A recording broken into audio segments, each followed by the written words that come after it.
Sa Quezon Province, nalunod ang isang mangingisda matapos tumaob ang kanyang bangka sa Mulanay habang isang lasing na lalaki ang nalunod din sa Mauban. May detalye sa report ni Bien Manalo. Patay ang isang mangingisda matapos umanong malunod sa Mulanay, Quezon. Ayon sa inisyal na investigasyon ng pulisya, tumaob ang sinasakyang bangka ng biktima dahil sa malalakas na alon dulot ng masamang panahon.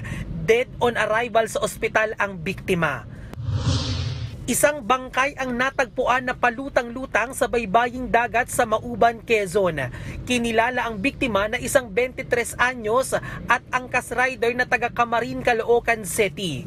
Ayon sa investigasyon ng mga pulis, lasing umano ang biktima na posibleng dahilan ng pagkalunod nito. Hindi rin umano marunong lumangoy ang biktima. Isinugod pa sa ospital ang biktima pero idineklarang dead on arrival.